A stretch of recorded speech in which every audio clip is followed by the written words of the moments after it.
संजीव कुमार जाते हैं आरजेडी में।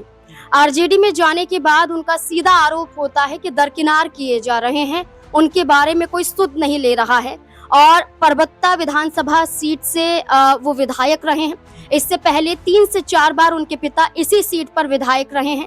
2010 की बात करें तो सम्राट चौधरी ने आरजेडी के टिकट से यहाँ से चुनाव जीता था, लेकिन अब मुकाबला कड़ा है क्योंकि संजीव कुमार उधर जा रहे हैं। तो क्या ये एक और मुकाबला हो सकता है कि आरजेडी अगर बीजेपी की तरफ से सम्राट चौधरी उतारे जाते हैं परबत्ता से, तो क्या संजीव कुमार उनके विरुद्ध चुनाव में खड़े हो सकते हैं? देखिए बिल्कुल, और जिस तरह चुनाव का अनाउंसमेंट हो गया है, बिगुल बच चुका है पूरी तरीके से बिहार में, तो यहाँ पर तमाम समीकरण अब देखेंगे कि यहाँ बनते हुए दिखाई पड़ेंगे। तमाम समीकरण जो हैं वो अब साधने का प्रयास जो पॉलिटिकल पार्टियां हैं, नेता हैं, वो यहाँ पर करते हुए नजर आएंगे। क्योंकि संजीव कुमार कह सकते हैं कि पॉलिटिकल एक घराने से आते हैं, उनका बैकग्राउंड जो है काफ़ी मजबूत माना जाता है। तो ऐसे में परबत्ता की जो सीट है, क्या यहाँ पर दिलचस्प मुकाबला देखने को मिल सकता है? क्या यहाँ पर जो संजीव कुमार जेडीयू छोड़कर हो सकता है आरजेडी में शामिल लगभग जिस तरह की बात चल रही है कि होते हुए दिखाई पड़े, तो क्या इस सीट के ऊपर सम्राट चौधरी वर्सेस यहाँ पर संजीव कुमार देखने को मिल सकता है? अगर ऐसा होता है तो जाहिर बात है कि मुकाबला दिलचस्प होता हुआ दिखाई पड़ेगा।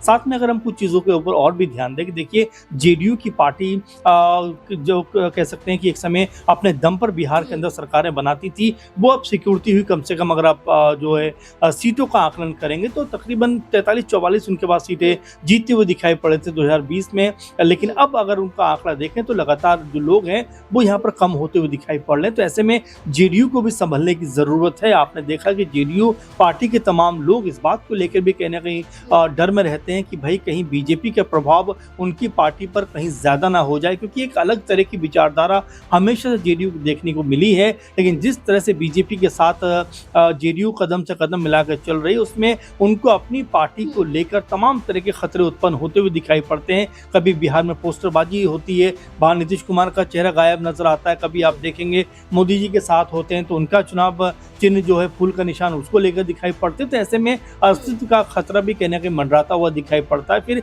कई पॉलिटिकल नेता ये बयानबाजी भी करते हैं कि भाई जेडीयू को लेकर जिस तरह बीजेपी रणनीति बना रही है, तो ऐसा ना हो कि जो जेडीयू है